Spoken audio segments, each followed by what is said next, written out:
Hey guys, welcome back to my channel. I'm Tanae and this is Beauty. In this video, we're going to be doing kind of a collective haul try-on. I have makeup products from Dollar Tree. I also have some that I picked up from TJMaxx, Marshalls, Burlington. I think there's also a couple of items in here from Five Below. Just a few items I've been putting in this basket over the last couple of months that I've been wanting to try out, and I finally pretty much have a full face, so I thought I would go ahead and film a little try-on for you guys. Before we jump into the video, if you don't mind, if you're liking the content, I would love it if you would consider joining the family and tapping subscribe. And if you'd like to be notified of videos that may be coming up in the future, just be sure to tap the notification bell. You also get notified each and every time.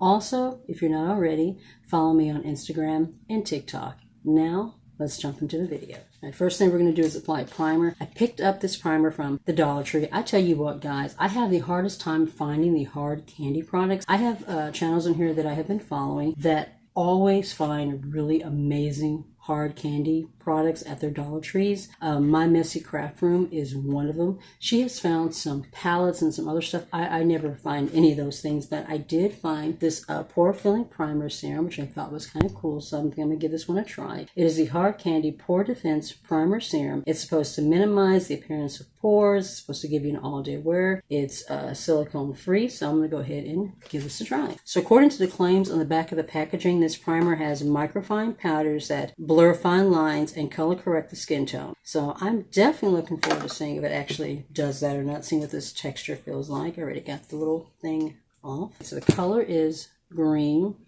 It has a bit of a minty fragrance to it. So the green should help counteract red if you have any red discoloration. I think I put a little bit too much on there. It's kind of thick. It's going on pretty smooth. I don't really see any color correcting as far as the redness or anything where that's concerned. It looks like it's filled in the pores a little bit. What I'm going to do is I'm going to let this sit down just for a minute, and then we will come back and we'll apply foundation. All right, so I've let it sit down for about a minute or so. It says that it's supposed to have kind of these microfine powders. I don't feel or see any kind of a powder finish, but I do see a little bit of pore things. Let's go ahead and move into foundation. I do not have a new foundation. I haven't seen anything at the Dollar Tree or anywhere else that I've just been really interested in trying. So I'm going to use my BB cream from Smoke and Mirrors. This is in shade Tan to Dark. I really like this one. I got this from Five Below and it was like $3. I'm going to use this little sponge that came in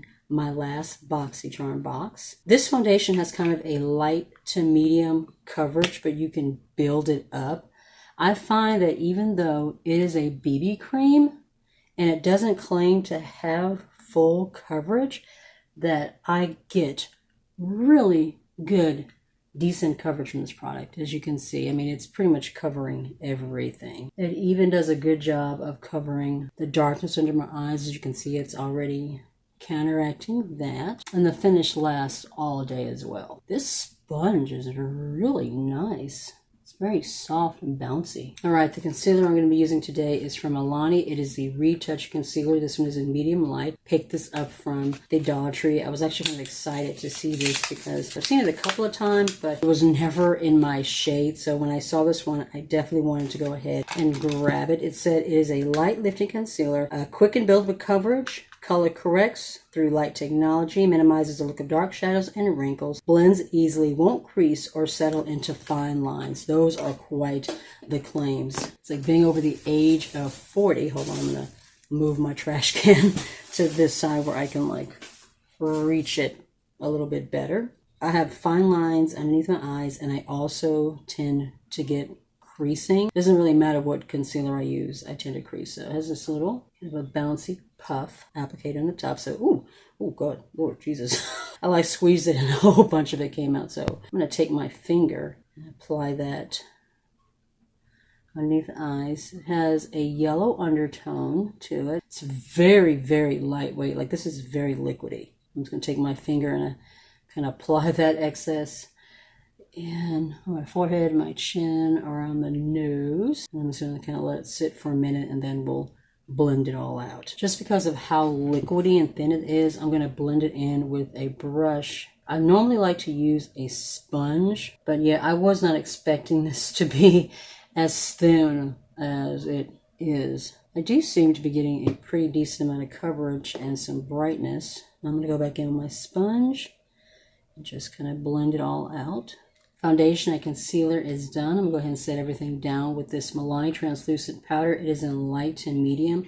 I got this from Burlington. I only saw 3 shades. It was like light to medium, medium to tan, like tan to dark or something. The medium to tan was way too dark, and obviously so was the tan to dark. So this is the one that I ended up getting, and I'm hoping that it's not like too light and doesn't leave a white cast. I feel like I'm looking kind of ghostly right now. I might end up having to bronze up the skin a little bit and kind of warm everything up. So that's what the powder looks like. I'm going to go ahead and do what I normally do when it comes to loose powder and tap it into the lid, and then I'm going to apply it with my sponge. No fragrance. I do like the finish that I'm getting. It's finely milled. It's very soft. It's leaving a very even soft focus to my skin. It's like, because I don't have the natural sunlight, a little bit too much powder there. Because I don't have the natural sunlight coming in from the window, it's just kind of going in and out. Just the ring light alone is making me look more ghostly than I actually am. In person, I'm not looking as white as I'm looking on camera. I'm going to take this little fluffy brush right here and take a little bit of the powder and press it underneath my eyes. I've been using the pressed powder, the Perfect pressed powder from Shop Miss A from the AOA brand, and I've really enjoyed that one. It definitely sets everything down. I don't really get a whole lot of creasing with that, and I get a little bit more coverage in the inner corner here. Looking at everything close up in the magnifying side of my mirror, and I am seeing a little bit of pore minimizing with the primer. The concealer, however, man, that is not covering anything. You can still see all those dark shadows coming in here, so I'm not very happy about that. Just to kind of help brighten things up a little bit, I went ahead and I grabbed my AOA Perfect Press Powder. I'm going to take the brush here and just press it into this area just for a little more coverage. I am not happy with how things are looking under the eyes right now. Before I move on, I'm going to go ahead and bronze up real quick because I am looking a little bit ghostly, especially on camera. I'm going to use my Milani All-Inclusive Face Palette. This is the medium to dark palette, I think it is, and I'm just going to use the bronze shade right here. I'm going to do this off camera, then I'm going to come back, and then we'll continue on with the rest of the products that I have in my little basket here. All right, now that I have a little bit more color going on my face, I'm going to go ahead and do brows. I picked up this brightening eyeliner pencil from e.l.f. and Coffee. I use this for my brows, not for eyeliner. I already have one though that I've been using. This is the one for my backup, so I'm going to use this one. Go ahead and quickly fill in my brows. I really like this pencil. I feel like it quickly fills in my brows first of all, and then it gives me really natural looking hairs. The shade is really good too. I tend to like shades that are more on the warm side versus the cool. I mean, as you can see right there, it's filling in very quickly. What I like to do is go back and forth between my brows instead of like filling in one brow first and then filling in the other. I like to do one brow, starting off with one brow and then flipping over to the other one. I feel like they look more even when you do that. All right, let's do blush and highlighter before we move on to our eyes. For blush, I don't have anything that I've picked up recently from, Dollar Tree or anywhere else. So I'm just going to use this one from the Powerpuff Girls ColourPop collection. It is called Saving the World. This one is that peachy tone. I did film a video using the entire collection, and Fighting Crime, which is the really pretty mauve fuchsia shade, is the one that I used in that video. All right, so it looks like there's a decent amount of pigment. The tone actually reminds me of the cream blush from Believe Beauty. Tropical something. I can't remember exactly what the name of the shade is, but this tone reminds me of that one. Very much so. Okay, that is a lot of pigment. Oh, that's pretty. I wasn't sure if this one, being the tone that it is, was going to be as pigmented as it is, but it actually looks really good. It's a very pretty kind of a peachy core shade with a little bit of pink. This shade would be perfect in the springtime. I'm going to be highlighting with this LA Color highlighter. It says through the decades to 20s, and this shade is called Jazzy. So my guess is that this is supposed to be inspired by the 1920s. It was funny because the day I got this from the Dollar Tree, the day that I saw this was literally the only one that I saw like this, period. And I actually had to dig to find this one, but I thought that it was very pretty. It was different than the other LA Color highlighters that I was seeing, so I thought, you know what, I will give it a try. See what it looks like swatch. So that's the shade. Ooh, this one has a bit of a cream to powder kind of a feel to it. That's what it looks like. I can't really see it much on my hand. In person, I can definitely see the gloss. Okay, there you go. You can see a little bit better there than when I put it really close up. And I'm going to take my little Chic Pro brush here, Chic Pro brush here that I got from Five Below, and we're going to start to apply that to our cheekbones. It's a pretty shade. It's very gold. The only thing that I'm not liking about it right off the bat is that it's definitely showing more of my texture than I like. It's not as smooth as I normally like in my highlighters. And I have other highlighters from LA Colors that I really like that show a little bit smoother on the skin. Taking my sponge and just kind of pressing that down. It's going to give a little bit more of a skin-like look. I do like it. I think it is a pretty highlighter. It shows a little more texture than I like. All right, I'm going to go ahead and set everything down real quick with this Hard Candy Anti-Pollution 12-Hour Protection Setting Spray. This is called Defend. Go ahead and use this. So it's a protective and mattifying setting spray formulated with charcoal powder, antioxidants, and blue light protection to help defend skin all day. The weightless formula not only helps to protect from harmful blue light rays, so it's supposed to be blue light protector, and pollution, but also detoxifies, controls oil, reduces shine, minimizes pores. With added glycerin, honey, and sugar for added conditioning. Okay, so if you have any issues with honey, sugar, or glycerin, you probably want to stay away from this, but I'm going to go ahead and give this a try. I'm going to shake it up really, really good. I can tell that my sunlight is coming back in through the window. Everything is not looking so white and bright anymore. All right, seems to have a nice little fine mist. No fragrance. All right, I'm going to set that down, and then we're going to come back and work on our eyes. All right, everything has been set down. It feels really nice. It definitely feels like it is mattified. Everything feels like it has been set down really well. Everything looks like it is kind of melted together. My skin doesn't look as powdery. It looks a lot more skin-like. Still not happy with that concealer, but let's go ahead and move on to eyes. The palette that we're going to be using today is the Orange Pop palette from Cara Beauty. I picked this one up from TJMaxx. One of the channels I follow, My So Called Life 1977, Nona, she featured this on her channel, and I really loved the packaging. I absolutely loved the color story. You guys know I love orange, and I think it was like $3 at Marshall, so it was definitely worth picking up. But we're going to go ahead and throw together a quick look using this palette. So the first thing I'm going to do is I'm going to lay down this kind of a mustardy yellow shade. It's called OG Queen. I'm going to lay that all over my lid, and then we're going to move into one of these orangey shades, of course. So we look like we have a decent amount of pigment. I have used this palette once before, so where this palette is concerned, this is not like a 100% first impressions. I really did enjoy the formula, and I love the look that I was able to create with the palette. So I'm happy to be able to use it again on my channel and kind of demo the palette for you guys. I love mustardy yellow shades. I'll take my little pointy AOA brush, and I'm going to go into 420. If you haven't noticed, this is a specifically type inspired palette. It just happens to be orange instead of green. So I'm going to take this nice bright orange shade, and I'm going to lay it on the other corner. Yeah, it looks like we're kind of doing a candy corn inspired look here, but I'm going to take this and just blend it into the crease and just kind of focus it on the outer corner, kind of creating a wing. I really like this pointy brush because it makes creating a wing on that outer corner so easily. This is a brush that I wish that Shop Miss A sold separately. Currently, you can only get it in this pink set. I think you can also get it in the black set. I think they're both identical. It's just the color of the handles that is different. But I would love it if they sold this brush separate, because as you can see, quickly helps you create a wing on the outer corner. Take it into the crease and blend it into that yellow just a little bit. I'm going to take a little bit more 420 on this angled brush here and just kind of lightly blended on the lower lash line. This is another brush that I got from Shop Miss A that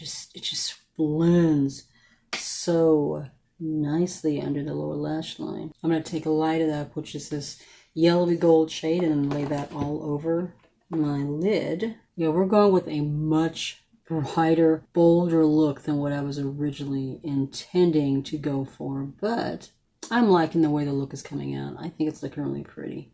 It's definitely giving me candy corn vibes, which I wasn't originally going for, but overall, I do like the way the shadows are performing. I mean, that is a super bright gold shade there. I'm not really having any issues with the formula. For my inner corner highlight, I'm going to go ahead and take the Jazzy highlighter shade that I used on my cheekbones from LA Colors, and we're just going to take a little bit of that and dab it into the inner corner. There's nothing else light enough in the eyeshadow palette that I want to try to use as an inner corner highlight. I'm going to line my eyes using this ink liquid eyeliner pen from Jessie Girl. It says it has a super front applicator. The shade says Snow White though. I was thinking this was a black pencil. I picked this up from the Dollar Tree a while ago, but I have a feeling that it's going to be white instead of black.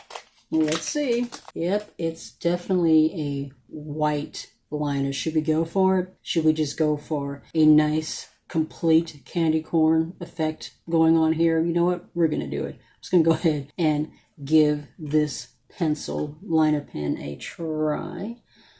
All right, here we go. I've only lined my eyes with a white liner once, and it was in the ColourPop Cherry Crush video. The liner that came in that one is the BFF liner called Graceland, which was a white liner. It was my first time ever using a white liner on my eyes. But you know, I have been trying to think more outside the box and step out of my comfort zone and be a little bit more bold in what I'm trying out. So I'm going to give this a try. It's not going on like super smooth. What I'm having to do is just to kind of take the liner and kind of tap it on to the area instead of, if it was a black liner, I would just take it and draw it on. But with this one, I'm having to just kind of tap it on. And it's also like a little patchy. It's not filling it in. Very, very smooth. The main thing that I don't like about white eyeliner is that it automatically kind of mixes in with whatever shadow you have on. And so unless you just let it really, really dry in between coats, it's never going to be like bright, bright white because it's mixing in with the shadow that's on your eye. But what I'm going to do is I'm going to go ahead and play with this a little bit more off camera to see if I can kind of get everything more filled in and more even. And then we will come back and move on to mascara and lips, and we will be finished. All right, I have played with this liner and gotten it to look as good as it's going to look. It's okay for a white liner, but this particular formula is a little bit patchy. I'm not very happy with it. I feel like you would have to really just kind of do layers and layers and layers of it to get it like super white, and I just don't have time for all that. So I'm gonna go ahead and move on to mascara. And the mascara I'm gonna be using today is from AOA Studios. It is the Fat Lash Mascara. I don't have anything that I've recently picked up from Dollar Tree anywhere else. Go ahead and give my lashes a nice quick curl. I really like the brush on this particular formula. I think it really helps to get in there and thicken and separate the lashes. It's not too big, so you're able to really get to the root, which I like. It's a really good formula. This is only $1. All right, now for lips. The lip I'm going to be using is from LA Colors. It is the Velvet Lip Mousse. This is $1. I picked this up from the Dollar Tree. This shade is in Whipped. Just a really pretty orangey shade. This shade, it's a good kind of a dupe shade for those orangey shades from Jeffree Star Cosmetics if you're looking for something to dupe those shades. I have had a hard time trying to find formulas in other brands. This pencil is called Crimson. This is in Ruby Kisses. But I have had trouble finding in other brands a orange shade that looks similar to the ones in the Jeffree Star Cosmetics line, because those are some of my absolute favorites. I love the orange lips, but this has been a really good dupe, and like I said, this is only $1. So that is what it looks like on the doe foot. And as you can see, it's this really beautiful orangey tone. It's a very even, opaque formula, and it lasts all day. Alright guys, so that is the end of this video. What do you guys think of the final look? Yeah, candy corn was not originally what I was going for, but that's kind of where we ended up. Overall, I do like the way that it came out. It wasn't what I was going for, but I do like the overall result. If you like these types of videos, you can give the video a thumbs up. It really does help my channel. Be safe, take care of yourself, and I'll see you in the next one. Bye.